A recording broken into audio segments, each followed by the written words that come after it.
दोस्तों, इस दुनिया के अंदर सभी लोग लालची नहीं हैं।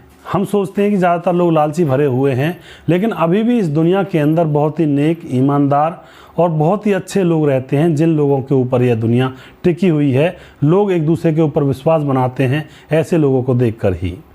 आज की घटना में कुछ ऐसे लोगों के ऊपर ही यहाँ पर चर्चा की गई है, इनके विश्वास के ऊपर।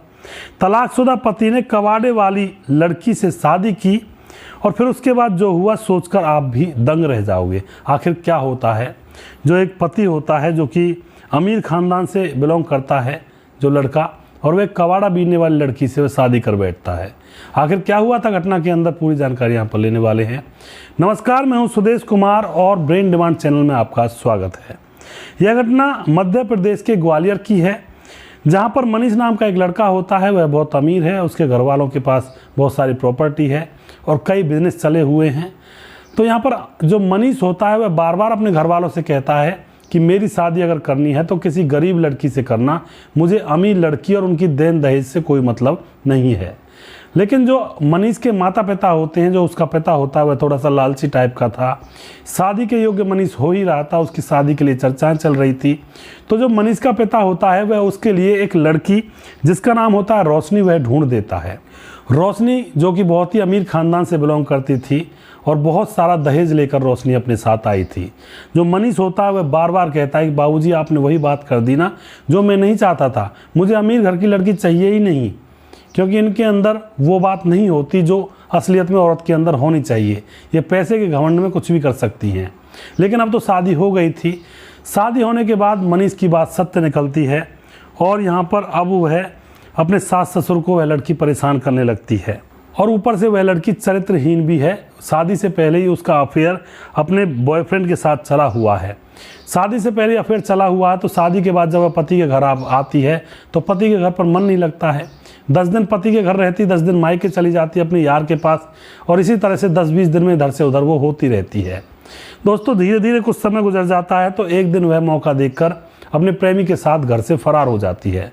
अब जैसे ही वह लड़की घर से फरार हो जाती है तो मनीष और मनीष के खानदान वालों की बड़ी बेइज्जती होती है कि ले आओ बहू, देखना भी नहीं आता कैसी लड़की से रिश्ता जोड़ते हैं, ऐसा अड़ोस पड़ोस के लोग कहने लगते हैं। लेकिन अब तो जो बेइज्जती होनी थी वो हो गई थी, अब करें भी तो क्या करें। अब धीरे धीरे कुछ समय और गुजरता है।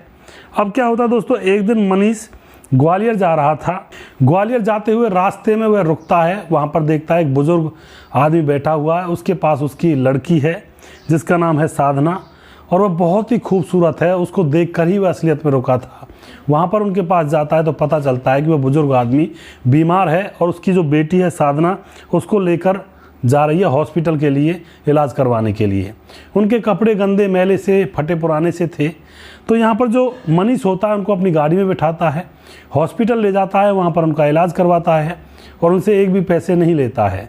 इलाज करवाने के बाद उन दोनों बाप बेटी को घर पर छोड़ने के लिए जाता है और वहाँ पर वह अपना नंबर दे आता है कि अगर कोई और दिक्कत हो तो मुझे फ़ोन कर देना। उसके बाद वह वहाँ से वापस अपने घर आ जाता है। दोस्तों, अब दूसरे ही दिन इस मनीष के फ़ोन पर साधना का फ़ोन आ जाता है, जो वह बुजुर्ग पिता के साथ वह लड़की थी। वह फ़ोन आ जाता है और पूछती है कि हालचाल कैसा है आपका। मनीष ने पूछा, काम क्या करती हो तुम, पहले ये बताओ। तो जो साधना होती है वह कहती है कि मैं कैसे बताऊं, मुझे तो शर्म आ रही है। लेकिन मनीष कहता है कि शर्म की क्या बात है, काम कोई छोटा बड़ा नहीं होता।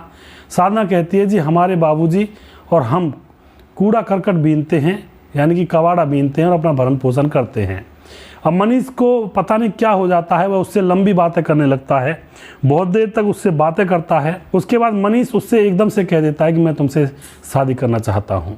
यह बात सुनकर के वह लड़की कहती है कि साहब क्यों मजाक कर रहे हो आप, हम गरीबों के साथ सब लोग मजाक ही तो करते हैं। लेकिन दोस्तों, जो मनीष होता है वह साधना को अपनी सारी कहानी बता देता है कि मेरी पहले भी शादी हुई थी, लेकिन मेरी पहली पत्नी किसी को लेकर भाग गई और मैं फ़िलहाल अकेला हूँ और मुझे अब पत्नी की तलाश है और तुम्हारी जैसी पत्नी मुझे मिल नहीं सकती है। साधना के पिता से भी उन्होंने फ़ोन करके कहा कि मैं आपकी बेटी से शादी करना चाहता हूँ। पिता भी कहता है कि बेटा क्यों मजाक करते हो। लेकिन दोस्तों, मनीष को तो उससे शादी करनी थी। मनीष अब साधना के पिता का मकान बनवा देता है, क्योंकि वह कच्चे में रह रहे थे। मकान बनवाने के बाद साधना का पिता, साधना की माँ देखते हैं कि कितना अच्छा लड़का है। तो अब यहाँ पर मकान भी बनवा दिया जाता है। उसके बाद वह फिर से मनीष साधना का हाथ मांगता है और अब की बार साधना के माँ बाप कह देते हैं कि हमारा तो यह बहुत बड़ा भाग्य है कि तुम्हारे घर में हमारी बेटी दुल्हन बनकर जाएगी। दोस्तों, साधना सुंदर बहुत थी और यहाँ पर अब उन दोनों की शादी हो जाती है। शादी होने के बाद मनीष अपनी पत्नी साधना को सजा धजा कर दुल्हन की तरह अपने घर ले जाता है और यह दोनों प्यार से अपने घर में रहने लगते हैं। मनीष की पहले से ही इच्छा थी कि मेरी शादी किसी गरीब लड़की से हो तो ही मेरा जीवन अच्छे से चल सकता है। तो यहाँ पर अब इन दोनों की शादी हो जाती है और आराम से ये दोनों एक साथ अब रहने लगते हैं। तो दोस्तों, ऐसे ऐसे लोग भी होते हैं। कहते हैं संसार में बहुत कमीने लोग, थर्ड क्लास लोग भरे पड़े हैं, लेकिन इन कहानियों को जब सुना जाता है तो समाज के अंदर, संसार के अंदर अच्छे लोग भी हैं और वे अच्छा काम भी करते हैं, रियलिटी में अच्छा काम करते हैं। तो आप इस घटना के बारे में क्या कहना चाहोगे? क्या यहाँ पर मनीष ने सही किया या फिर उसने गलत किया कि एक झुग्गी झोंपड़ी वाली लड़की को अपने घर की दुल्हन बना लिया? आपकी जो भी राय है कमेंट बॉक्स में लिख सकते हैं, लोगों के साथ शेयर कर सकते हैं। अगला प्रोग्राम मैं जल्दी फिर से लेकर आऊँगा। तब तक आप खुश रहें, सावधान रहें, रिश्तों की अहमियत को समझें। जय हिंद, जय भारत।